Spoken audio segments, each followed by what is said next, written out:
Good morning all of you. देखिए, BA first year class हम लोग चर्चा कर रहे थे साम्राज्यवाद पर, ठीक है। और इस कड़ी में हम लोग पढ़ रहे थे कि अफ्रीका में साम्राज्य विस्तार, यूरोप के देशों में ये जो अपना अपना साम्राज्य विस्तार करने की प्रतिस्पर्धा आरंभ हुई थी, इस प्रतिस्पर्धा को लेकर इन्होंने अफ्रीका में अपने साम्राज्य का विस्तार किया और 25 और 30 वर्षों के भीतर ही इन्होंने अफ्रीका महाद्वीप को आपस में बांट लिया था। और हम लोग चर्चा कर रहे थे कि यूरोप के देशों ने अफ्रीका को जो आपस में बांटा, किसको क्या हाथ लगा था।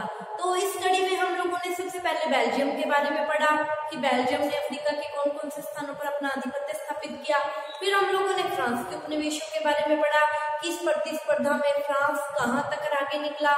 और अब हम पढ़ रहे थे इंग्लैंड के उपनिवेश, और इस कड़ी में हम लोगों ने इंग्लैंड ने दक्षिणी अफ्रीका, पूर्वी अफ्रीका और पश्चिमी अफ्रीका के किन किन स्थानों पर आधिपत्य स्थापित कर लिया था। अब हम पढ़ रहे थे इंग्लैंड द्वारा उत्तरी अफ्रीका के किन किन स्थानों पर अपना आधिपत्य स्थापित किया। तो हम लोगों ने जाना था कि इंग्लैंड ने उत्तरी अफ्रीका के दो महत्वपूर्ण स्थानों पर अपना आधिपत्य स्थापित कर लिया था, और ये दो महत्वपूर्ण स्थान थे, एक तो मिस्र और दूसरा था सूडान।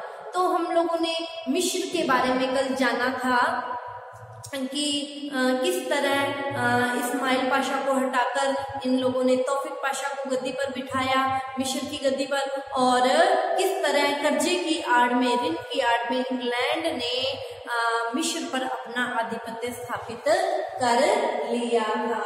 और आज हम पढ़ेंगे सूडान के बारे में कि इंग्लैंड के उपनिवेशों में पढ़ रहे हैं हम लोग उत्तरी अफ्रीका में मिस्र हम लोगों ने पढ़ा। आज हम पढ़ेंगे सूडान के बारे में, ठीक है। तो सूडान क्या था? मिस्र के अधीन था, ठीक है। अतः सूडान पर अधिकार करने मिस्र पर अधिकार करने के बाद अब इंग्लैंड के लिए सूडान पर अधिकार करना बहुत ही जरूरी हो गया, ठीक है। तो अब क्या है, फ्रांस जो है वो भी सूडान पर अपना आधिपत्य स्थापित करना चाहता था। क्यों? क्योंकि मिस्र पर उसकी गलत नीतियों के कारण मिस्र क्या था, उसके हाथ से जाता रहा था। अतः अब वो क्या चाहता था, सूडान पर अपना अधिकार करना चाहता था। अतः इंग्लैंड और फ्रांस दोनों ही सूडान पर अपना आधिपत्य स्थापित करना चाहते थे, ठीक है। तो फ्रांस के सेनापति मर्चेंट ने क्या किया, स्वेद नील पर अपना आधिपत्य स्थापित कर लिया। उत्तरी अफ्रीका में सूडान के स्वेद नील पर अपना आधिपत्य स्थापित कर लिया, ठीक है। तो आगे चलकर क्या हुआ कि फ्रांस और इंग्लैंड, इन दोनों में क्या हो गया, विवाद हो गया। इन दोनों में विवाद किस बात को लेकर हो गया? देखो, स्वेद नील नामक स्थान पर मर्चेंट ने क्या किया था, फ्रांस का झंडा स्थापित कर दिया था कि यहाँ पर स्वेद नील पर किसका अधिकार है, फ्रांस का अधिकार है। फ्रांस के सेनापति मर्चेंट ने स्वेद नील पर अधिकार करके स्वेद नील पर फ्रांस का झंडा स्थापित कर दिया, ठीक है। तो अब क्या हो गया, इंग्लैंड और फ्रांस इन दोनों में स्वेद नील के फसादो नामक स्थान को लेकर विवाद शुरू हो गया। फसादों पर इंग्लैंड भी अपना अधिकार करना चाहता था, और सूडान के फसादो नामक स्थान पर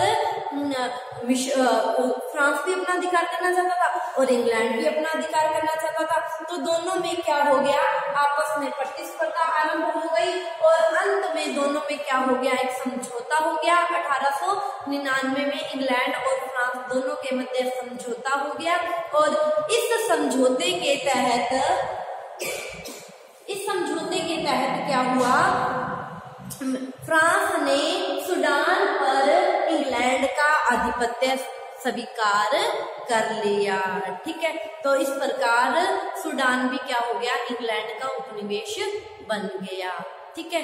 तो इस तरह इंग्लैंड इस साम्राज्य विस्तार, अफ्रीका में साम्राज्य विस्तार की होड़ में सबसे आगे रहा।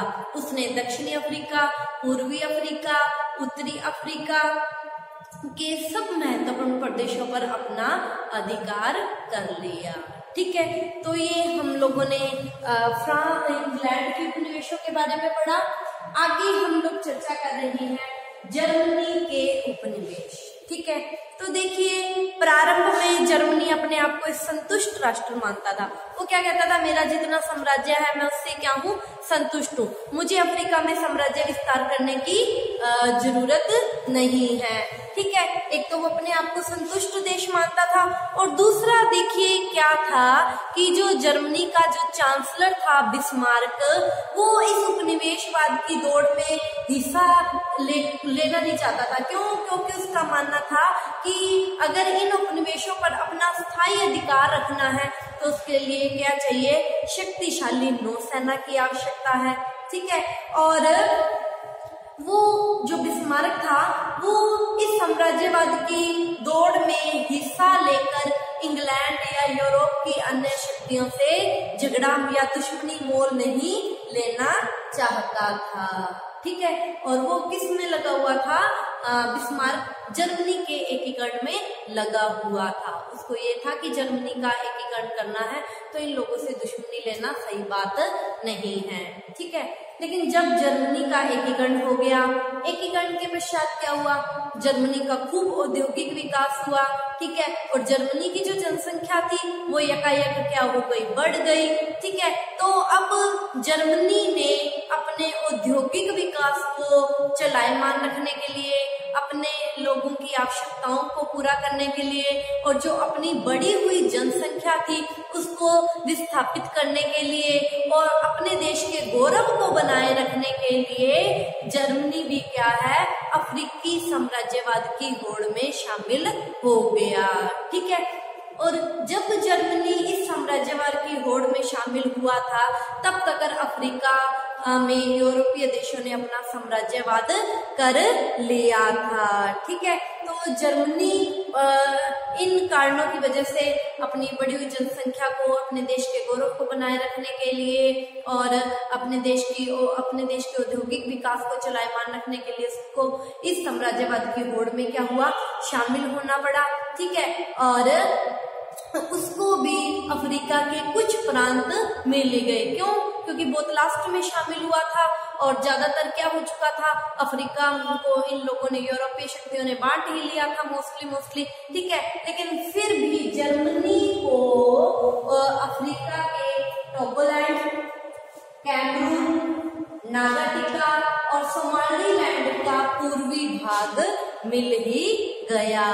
ठीक है, अतः जर्मनी ने इन प्रदेशों पर, अफ्रीका के इन प्रदेशों पर अपना अधिकार करके अफ्रीका के साम्राज्य विस्तार में अपनी उपस्थिति दर्ज करवा दी। मैं भी उपस्थित हूँ, चाहे उसको बहुत थोड़ा कुछ मिला लेकिन उसने अपनी उपस्थिति दर्ज करवा ही दी। ठीक है, अब हम बात करते हैं इटली के उपनिवेश। ठीक है, तो देखो जर्मनी की तरह इटली भी इस साम्राज्यवाद की होड़ में या साम्राज्य ये जो विभाजन हुआ था इसमें बहुत देरी से शामिल हुआ था। जर्मनी की तरह इटली भी साम्राज्यवाद की होड़ में बहुत देरी से शामिल हुआ था। ठीक है, तो अतः उससे भी बचा कुछ प्रांत अफ्रीका का मिल ही गया। तो अब इटली को कौन कौन से प्रांत मिले? इटली को सोमालीलैंड का कुछ भाग, ठीक है, ट्रिपोली मिल ही गया। ठीक है, तो देखो एक बात और भी है कि इटली को इन प्रदेशों पर अधिकार करने के लिए जितना खर्च करना पड़ा, ठीक है, उसकी एवज में उसके पल्ले कुछ भी नहीं लगा। क्यों? क्योंकि ये जो प्रदेश इटली को मिले थे ये बिल्कुल ही अनउपजाऊ प्रदेश थे। ठीक है, इटली को इन प्रदेशों की एवज में कोई लाभ नहीं मिला। ठीक है, उल्टा उसका पैसा ही खर्च हो गया इन पर अधिकार करने के लिए। अब हम बात करते हैं स्पेन के उपनिवेश। देखिए स्पेन भी इस साम्राज्यवाद की होड़ में अंत में शामिल हुआ, अतः उसको भी अफ्रीका का टेंजियर और रायो डी ओरो का प्रांत मिल ही गया। अतः स्पेन ने क्या किया, टेंजियर और रायो डी ओरो को अपना उपनिवेश बना लिया। ठीक है, तो इस तरह 25 और 30 वर्षों के भीतर ही यूरोप के देशों ने अफ्रीका को आपस में बांटकर अपनी अपनी उपस्थिति दर्ज करवा दी। ठीक है, तो ये हम लोगों ने आज साम्राज्य विभाजन, अफ्रीका में जो साम्राज्य विभाजन किया इन लोगों ने, यूरोपीय शक्तियों ने, उसके बारे में पढ़ा। और आज का ये हमारा टॉपिक यहीं खत्म होता है। ठीक है, तो कल की क्लास में हम नए टॉपिक के साथ मिलते हैं। आज इतना ही, आप इसका स्क्रीनशॉट ले लीजिए। Thank you all of you.